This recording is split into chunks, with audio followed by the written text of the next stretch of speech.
Flood के असरात जारी हैं। हम देख रहे हैं कि गंदम और आटे की कीमतें आसमान को छूने लगी हैं। पंजाब हुकूमत ने फौरी तौर पर रहीम यार खान समेत सूबे भर से गंदम और आटे की बैन सूबाई नकलो हमल पर पाबंदी आयद कर दी है।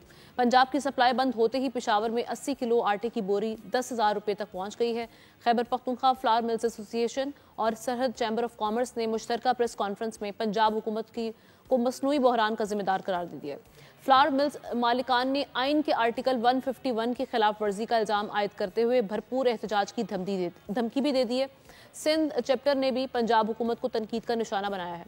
अब जो सारी सूरत हाल बनी है, क्या पंजाब हुकूमत का फैसला दुरुस्त है और इस पे तहफ़्फ़ुज़ात क्या हैं? बेसिकली एहतशामुल हक साहब के साथ हमें ज्वाइन कर लिया अब्दुल जुनैद अजीज़ साहब ने, chairman Pakistan flowers mills association south zone, हमारे साथ मौजूद हैं। Thank you so much Abdul Aziz साहब।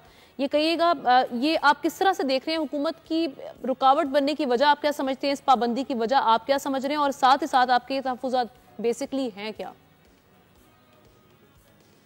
अस्सलाम वालेकुम।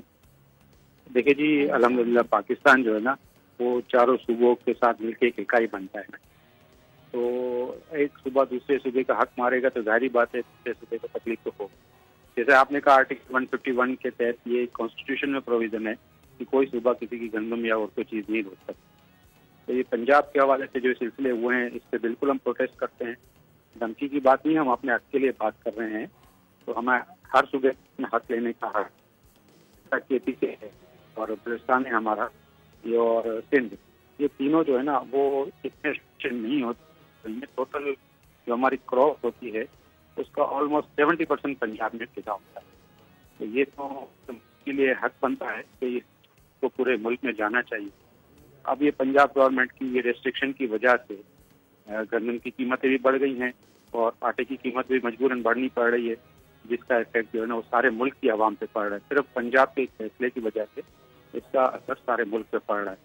तो हम इसको प्रोटेस्ट करते रहेंगे जब तक ये मसला हल नहीं होगा, क्योंकि ये हमारा कानूनी और आईनी दोनों। और आप समझते हैं कि flood is the only reason जिसकी वजह से ये हम देख रहे हैं पाबंदी लगी है, या आप समझते हैं कि कुछ अपने यहाँ पर फायदे देखे जा रहे हैं? नहीं, देखिए तो आया है और अल्लाह हमें इस आफत से निकाले। सिर्फ फ्लड नहीं है, ये पहले भी हो चुका है कि जब भी पंजाब को कोई मसला दरपेश होता है तो वो गंदम के ऊपर जो है ना वो पॉलिटिक्स खेली जाती है और इसको कर दिया जाता है, या हमेशा आटे पे पॉलिटिक्स खेली जाती है। तो बड़ा मेहरबानी अब अल्हम्दुलिल्लाह गंदम जो वो फ्री ट्रेड हो गया है, इसके ऊपर पॉलिटिक्स ना खेले, इसको ना रोकें। तो बहुत ज़्यादा नीड है। हमने पहले भी रिकमेंड किया है इंपोर्ट अलाउ कर दिया जाए। अगर पंजाब गवर्नमेंट नहीं मानती तो हम चाहेंगे कि फ्लोर मिलों को सिर्फ इंपोर्ट अलाउ की जाए, ताकि फ्लोर मिल उससे आटा बना के मार्केट में सप्लाई करें। इसकी वजह से आटे की सप्लाई भी अच्छी रहे, उसके रेट भी मुनासिब रहें। फ्लोर मिलें क्योंकि इंपोर्ट करेंगी गंदम तो उससे आटा ही बनाएंगी। उन्होंने किसी को सेल नहीं करना, ना ट्रेडिंग करनी है, ना उससे नफा कमाना है। सिर्फ आटा बनेगा और आटा ज़रूरत के मुताबिक लोगों को मिलता रहेगा। ये हमारी प्ली है कि इंपोर्ट के लिए जल्द ही डिसीजन लिया जाए और फ्लोर मिलों को सिर्फ अलाउ किया जाए। बिल्कुल ठीक। और अगर गवर्नमेंट इस पे नहीं आती है और ये पाबंदी बरकरार रहती है तो फिर आपका लाया अमल क्या हो सकता है इस सिलसिले में? देखिए दीदी जी, गवर्नमेंट इसमें नहीं आती तो ये तो वफाकी गवर्नमेंट को भी इंटरवीन करना चाहिए। हमारी तीनों सूबाई गवर्नमेंट जो है ना, आपने देखा होगा आज पेशावर में भी हमारी प्रेस कॉन्फ्रेंस हुई है। इसी तरह हमारे बलूचिस्तान वाले जो बदरुद्दीन काकर साहब हमारे सेंटर के चेयरमैन हैं, वो भी मौजूद थे प्रेस कॉन्फ्रेंस में। फिर हमारी भी नुमाइंदगी उनके साथ है।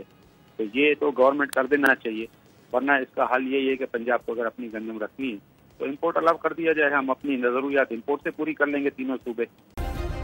सब्सक्राइब करें और बेल दबाएं ताकि कोई खबर रह न जाए।